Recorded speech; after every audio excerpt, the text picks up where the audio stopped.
Hello everyone, আমার channel my ফ্যামিলিতে তোমাদের সবাইকে অনেক অনেক স্বাগত।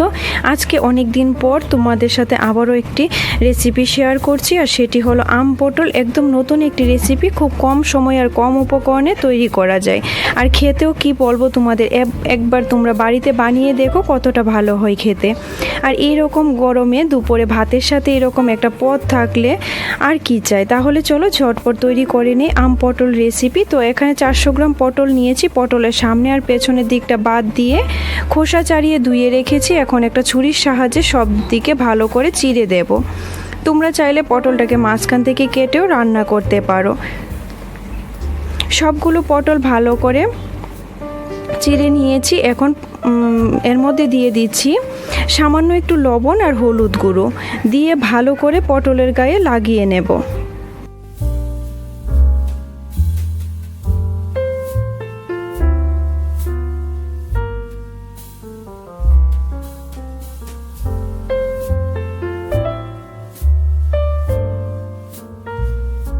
তারপর একটা ফ্রাই প্যান বসিয়ে পরিমাণ মতো তেল দিয়ে তেলটা গরম করে নিলাম, আর এক এক করে পটলগুলো দিয়ে দেব, আর লো টু মিডিয়াম ফ্লেমে ভেজে নেব।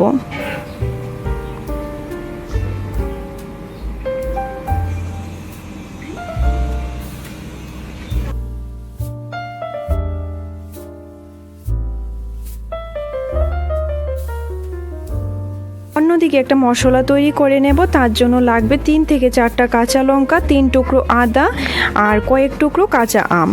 আমটা কালার চলে এসছে, তাই দেখতে পাকা আমের মতো লাগছে, কিন্তু এখানে আমি কাঁচা আমই নিয়েছি। এই সব কিছুর একটা পেস্ট তৈরি করে নেব। আর লাগবে 2 চা চামচ পোস্ত, 8 থেকে 9টা কাজু বাদাম। এগুলোরও আলাদা পেস্ট তৈরি করে রেখে দেব। এদিকে দেখো ততক্ষণে পটলগুলো ভাজা হয়ে গেছে, এক এক করে নামিয়ে রেখে দেব।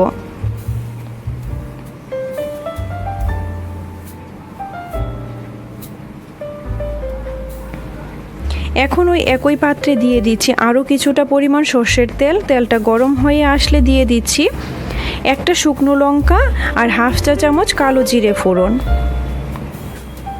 তোমরা চাইলে কিন্তু এখানে সর্ষে ফোড়নও দিতে পারো। এগুলোকে কয়েক সেকেন্ড ভেজে নিয়ে দিয়ে দিচ্ছি আদা কাঁচা লঙ্কা আমের পেস্টটা, দিয়ে মিডিয়াম ফ্লেমে রেখে 2 থেকে 3 মিনিট কষিয়ে নেব।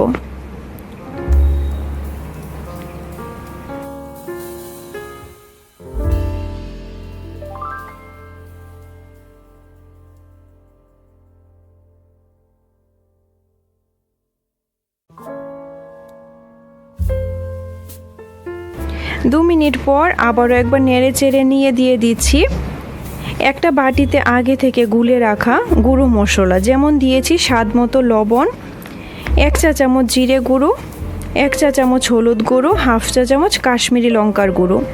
সামান্য একটু জল দিয়ে ভালো করে গুলে নিয়েছিলাম। এখন মশলাটা ভালো করে মিশিয়ে নিয়ে আরও মিনিট খানেক কষিয়ে নেব।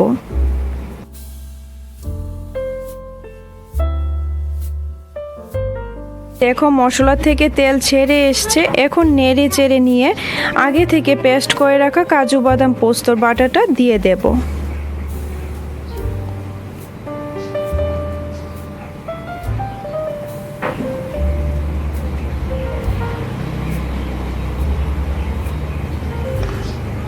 আবারও ভালো করে সব কিছু একবার মিশিয়ে নেব, আর ফ্লেমটা কিন্তু লোতেই রেখেছি।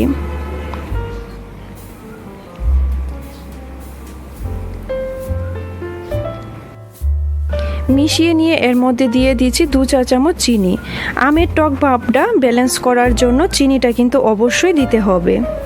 চিনিটা মিশিয়ে নেব, আর নাড়তে নাড়তে আরও কিছুটা সময় কষিয়ে নেব।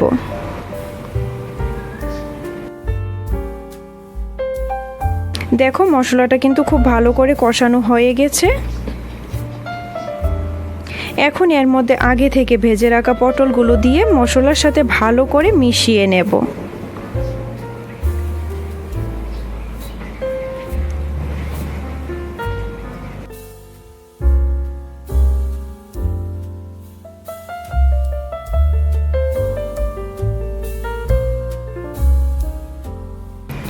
মিশিয়ে নিয়ে দিয়ে দিয়েছি 1 টেবিল চামচ ফেটিয়ে নেওয়া টক দই।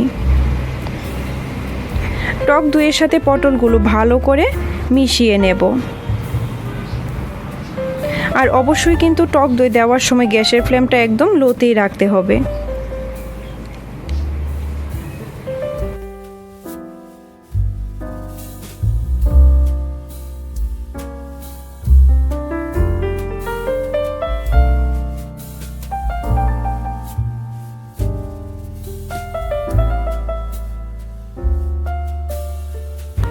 দেখো মশলা থেকে তেল ছাড়তে শুরু করে দিয়েছে। এখন দইয়ের বাটি ধুয়ে 1 বাটি জল এর মধ্যে দিয়ে দেব। জল দিয়ে সব কিছু ভালো করে মিশিয়ে নিয়ে মিডিয়াম ফ্লেমে ঢাকনা দিয়ে রেখে দেব 5 থেকে 6 মিনিটের জন্য।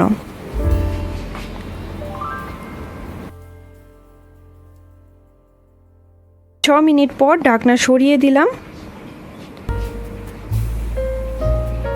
আর আবারও একবার মিশিয়ে নিচ্ছি। দেখো গ্রেভিটা কিন্তু ঘন হয়ে এসছে আর পটলগুলিও সেদ্ধ হয়ে গেছে।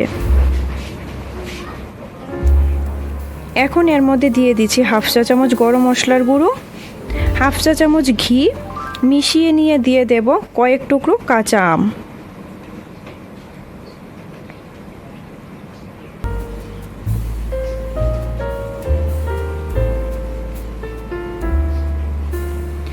আমটা দিয়ে নেড়েচেড়ে গ্যাসের ফ্লেম বন্ধ করে সার্ভ করে নেব।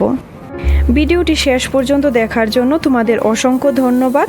আমার আজকের আম পটল রেসিপি ভালো লেগে থাকলে লাইক কমেন্ট শেয়ার করো আর এরকম নতুন নতুন ভিডিও পেতে আমার পাশে থেকো। দেখা হচ্ছে নতুন কোনো ভিডিওতে। সবাই ভালো থাকবে, সুস্থ থাকবে। Thank you.